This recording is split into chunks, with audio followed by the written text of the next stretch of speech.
Hi, this is a short video here, a presentation, a demonstration of centripetal force, so they say. So let's take a look. Center-seeking force.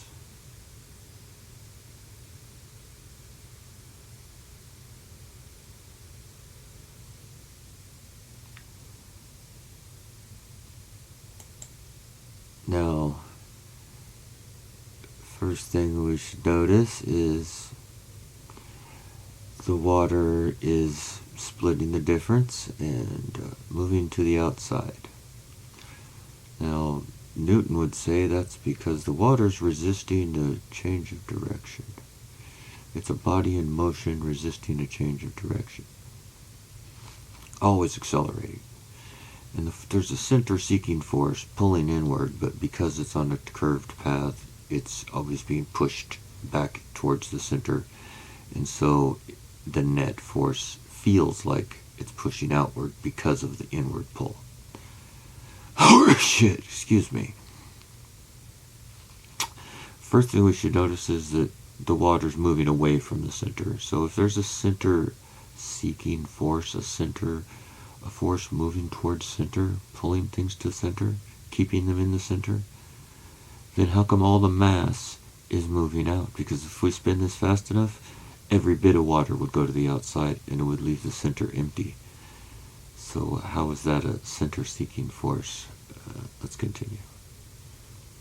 Let's see where to go. And play. Their next one is really disingenuous.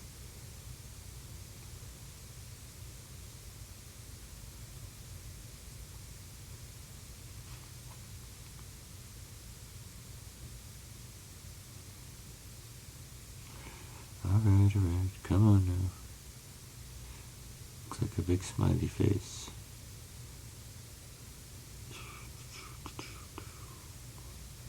Okay. Yeah, this one here. With the bobbers on sticks.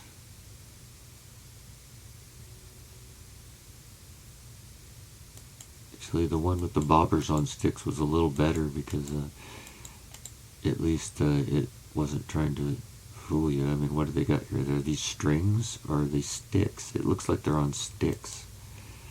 Like you would put a float on a stick. Okay, so what's going on in this one? Well, Newton would say, oh, see, the floats are going towards the center. Obviously, the center-seeking force is drawing their mass inward. Then how come all the heavier mass, the water that this thing floats on, is moving outward? This floats on the water. It is less dense. The water's moving outward, so its mass is being pulled outward by rotation.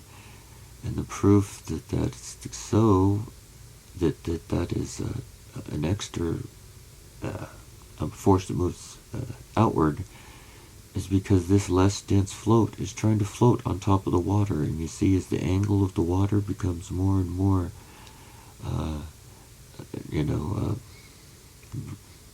vertical, it was floating straight up and down before it was turning.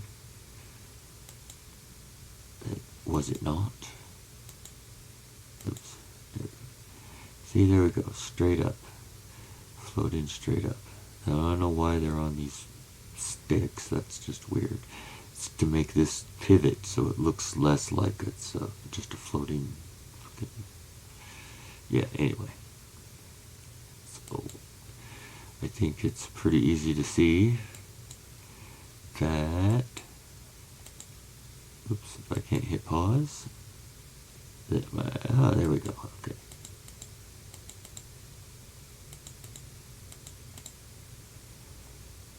It's pretty easy to see that this thing is just trying to float, and all of the mass, heavy water, is moving outward because the force acts upon the mass outward.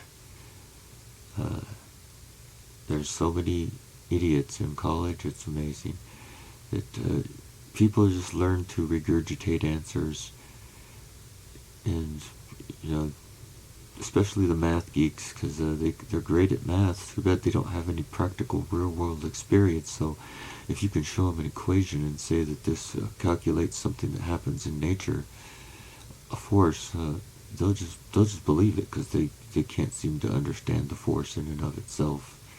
I mean, we experience it all the time. This is not resistance to a change in direction, and those floats are not floating inward because they're being drawn by centripetal force. They're floating away from the higher density of the water. The density of the water is increasing at the outside because the force moves outward. End of story. Thank you for watching. Have a nice day. Oh yeah, Newton's full of shit. Alright, take care, bye.